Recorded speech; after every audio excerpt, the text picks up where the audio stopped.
ஞாயிறு தியானத்திற்கான வேத பாடங்கள். தியான தலைப்பு சீடர்களாக்குங்கள்.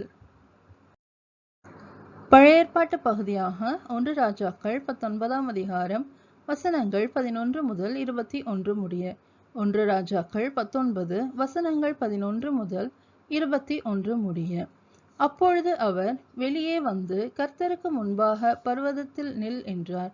அப்பொழுது இதோ, கர்த்தர் கடந்து போனார். கர்த்தருக்கு முன்பாக பர்வதங்களை பிளக்கிறதும் கண்மலைகளை உடைக்கிறதுமான பலத்த பெருங்காற்று உண்டாயிற்று. ஆனாலும் அந்த காற்றிலே கர்த்தர் இருக்கவில்லை. காற்றுக்கு பின் பூமி அதிர்ச்சி உண்டாயிற்று. பூமி அதிர்ச்சியிலும் கர்த்தர் இருக்கவில்லை. பூமி அதிர்ச்சிக்கு பின் அக்கினி உண்டாயிற்று. அக்கினியிலும் கர்த்தர் இருக்கவில்லை. அக்கினிக்கு பின் அமர்ந்த மெல்லிய சத்தம் உண்டாயிற்று. அதை எலியா கேட்டபோது தன் சால்வையினால் தன் முகத்தை மூடிக்கொண்டு வெளியே வந்து கெபியின் வாசலில் நின்றான். அப்பொழுது இதோ, எலியாவே, இங்கே உனக்கு என்ன காரியம் என்கிற சத்தம் அவனுக்கு உண்டாயிற்று. அதற்கு அவன், சேனைகளின் தேவனாகிய கர்த்தருக்காக வெகு பக்தி வைராக்கியமாயிருந்தேன். இஸ்ரவேல் புத்திரர் உமது உடன்படிக்கையை தள்ளிவிட்டார்கள். உம்முடைய பலிபீடங்களை இடித்து உம்முடைய தீர்க்கதரிசிகளை பட்டயத்தினால் கொன்று போட்டார்கள். நான் ஒருவன் மாத்திரம் மீதியாயிருக்கிறேன். என் பிராணனையும் வாங்க தேடுகிறார்கள் என்றான். அப்பொழுது கர்த்தர் அவனை பார்த்து, நீ தமஸ்குவின் வழியாய் வனாந்தரத்திற்கு திரும்பி போய் ஆசகேலை சீரியாவின் மேல் ராஜாவாக அபிஷேகம் பண்ணி, பின்பு நிம்சியின் குமாரனாகிய யெகூவை இஸ்ரவேலின் மேல் ராஜாவாக அபிஷேகம் பண்ணி, ஆபேல் மெகலா ஊரானான சாபாத்தின் குமாரனாகிய எலிசாவை உன் ஸ்தானத்திலே தீர்க்கதரிசியாக அபிஷேகம் பண்ணு. சம்பவிப்பதாவது, ஆசகேலின் பட்டயத்திற்கு தப்பினவனை யெகூ கொன்று போடுவான். யெகூவின் பட்டயத்திற்கு தப்பினவனை எலிசா கொன்று போடுவான். ஆனாலும் பாகாலுக்கு முடங்காதிருக்கிற முழங்கால்களையும் அவனை முத்தம் செய்யாதிருக்கிற வாய்களையும் உடைய 7000 பேரை இஸ்ரவேலிலே மீதியாக வைத்திருக்கிறேன் என்றார். அப்படியே அவன் அவ்விடம் விட்டு புறப்பட்டு போய் 12 ஏர் பூட்டி உழுத சாப்பாத்தின் குமாரனாகிய எலிசாவை கண்டான். அவன் 12ஆம் ஏரை ஓட்டிக்கொண்டிருந்தான். எலியா அவன் இருக்கும் இடம் மட்டும் போய் அவன் மேல் தன் சால்வையை போட்டான். அப்பொழுது அவன் மாடுகளை விட்டு எலியாவின் பிறகே ஓடி, நான் என் தகப்பனையும் என் தாயையும் முத்தம் செய்ய உத்தரவு கொடும். அதற்கு பின் உம்மை பின்தொடருவேன் என்றான். அதற்கு அவன், போய் திரும்பி வா, நான் உனக்கு செய்ததை நினைத்துக்கொள் என்றான். அப்பொழுது அவன் இவனை விட்டு போய் ஓர் ஏர் மாடுகளை பிடித்து அடித்து ஏரின் முரட்டு கால்களால் அவைகளின் இறைச்சியை சமைத்து ஜனங்களுக்கு கொடுத்தான். அவர்கள் சாப்பிட்ட பிறகு அவன் எழுந்து எலியாவுக்கு பின் சென்று அவனுக்கு ஊழியம் செய்தான் என்பதே. தேவனுக்கே மகிமை உண்டாவதாக. நிருப பாடமாக ரோமர் 16 வசனங்கள் 3 முதல் 16 முடிய.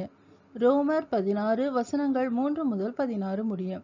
கிறிஸ்து இயேசுவுக்குள் என் உடன் வேலையாட்களாகிய பிரிஸ்கில்லாவையும் ஆக்கில்லாவையும் வாழ்த்துங்கள். அவர்கள் என் பிராணனுக்காக தங்கள் கழுத்தை கொடுத்தவர்கள். அவர்களை பற்றி நான் மாத்திரமல்ல, புறஜாதியாரில் உண்டான சபையார் எல்லாரும் நன்றியறிதலுள்ளவர்களாய் இருக்கிறார்கள். அவர்களுடைய வீட்டிலே கூடி வருகிற சபையையும் வாழ்த்துங்கள். அகாயாவிலே கிறிஸ்துவுக்கு முதல் பலனாகிய என் பிரியமான எப்பென்னத்தை வாழ்த்துங்கள். எனக்காக மிகவும் பிரயாசப்பட்ட மரியாளை வாழ்த்துங்கள். அப்போஸ்தலருக்குள் பெயர் பெற்றவர்களும் எனக்கு முந்தி கிறிஸ்துவுக்குள்ளானவர்களும் என் இனத்தாரும் என்னுடனே கூட காவலில் கட்டுண்டவர்களுமாயிருக்கிற அன்ட்ரோனிக்கையும் யூனியாவையும் வாழ்த்துங்கள். கர்த்தருக்குள் எனக்கு பிரியமான அம்பிலியாவை வாழ்த்துங்கள். கிறிஸ்துவுக்குள் நம்மோடே உடன் வேலையாளாகிய ஊர்பானையும் என் பிரியமான ஸ்தாக்கியையும் வாழ்த்துங்கள். கிறிஸ்துவுக்குள் உத்தமனாகிய அப்பல்லேலையை வாழ்த்துங்கள். அரிஸ்தோபுலுவின் வீட்டாரை வாழ்த்துங்கள். என் இனத்தானாகிய ஏரோதியோனை வாழ்த்துங்கள். நர்கீசுவின் வீட்டாரில் கர்த்தருக்குட்பட்டவர்களை வாழ்த்துங்கள். கர்த்தருக்குள் பிரயாசப்படுகிற திரிபேனாலையும் திரிபோசாலையும் வாழ்த்துங்கள். கர்த்தருக்குள் மிகவும் பிரயாசப்பட்ட பிரியமான பெர்சியாலை வாழ்த்துங்கள். கர்த்தருக்குள் தெரிந்து கொள்ளப்பட்ட ரூபையையும் எனக்கு தாயாகிய அவனுடைய தாயையும் வாழ்த்துங்கள். அசிங்கிரித்துவையும் பிலக்கோனையும் ஏர்மாவையும் பக்திரோப்பாவையும் எர்மையையும் அவர்களோடு இருக்கிற சகோதரரையும் வாழ்த்துங்கள். பிலோலோக்கையும் யூலியாலையும் நெரேயையும் அவனுடைய சகோதரியையும் ஒலிம்பியாவையும் அவர்களோடு இருக்கிற பரிசுத்தவான்கள் எல்லாரையும் வாழ்த்துங்கள். ஒருவரை ஒருவர் பரிசுத்த முத்தத்தோடு வாழ்த்துங்கள். கிறிஸ்துவின் சபையார் உங்களை வாழ்த்துகிறார்கள் என்பதே. தேவனுக்கே மகிமை உண்டாவதாக. சுவிசேஷ பாடமாக யோவான் எழுதின சுவிசேஷம் 1 அதிகாரம் வசனங்கள் 35 முதல் 42 முடிய. யோவான் 1 வசனங்கள் 35 முதல் 42 முடிய. மறுநாளிலே யோவானும் அவனுடைய சீஷரில் 2 பேரும் நிற்கும்போது இயேசு நடந்து போகிறதை அவன் கண்டு, இதோ தேவாட்டுக்குட்டி என்றான். அவன் அப்படி சொன்னதை அவ்விரண்டு சீஷரோ கேட்டு இயேசுவுக்கு பின் சென்றார்கள். இயேசு திரும்பி அவர்கள் பின் செல்கிறதை கண்டு, என்ன தேடுகிறீர்கள் என்றார். அதற்கு அவர்கள், ரபி, நீர் எங்கே தங்கியிருக்கிறீர் என்று கேட்டார்கள். ரபி என்பதற்கு போதகரே என்று அர்த்தமாம். அவர் வந்து பாருங்கள் என்றார். அவர்கள் வந்து அவர் தங்கியிருந்த இடத்தை கண்டு அன்றைய தினம் அவரிடத்தில் தங்கினார்கள். அப்பொழுது ஏறக்குறைய 10 மணி வேளையாயிருந்தது.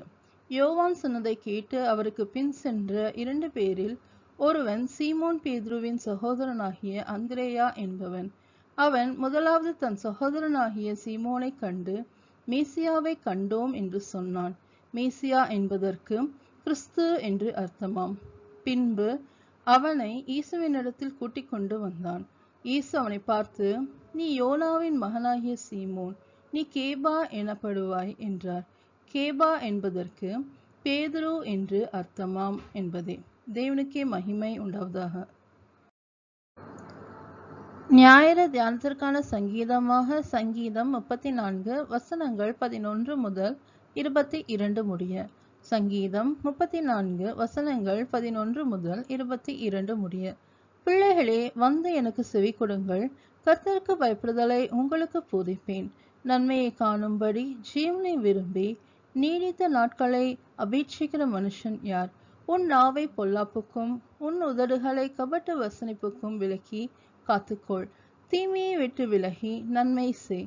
சமாதானத்தை தேடி அதை தொடர்ந்து கொள். கர்த்தருடைய கண்கள் நீதிமான்கள் மேல் நோக்கமாயிருக்கிறது. அவருடைய செவிகள் அவர்கள் கூப்பிடுதலுக்கு திறந்திருக்கிறது. தீமை செய்கிறவர்களுடைய பேரை பூமியில் இராமல் அற்றுப்போக பண்ண கர்த்தருடைய முகம் அவர்களுக்கு விரோதமாய் இருக்கிறது.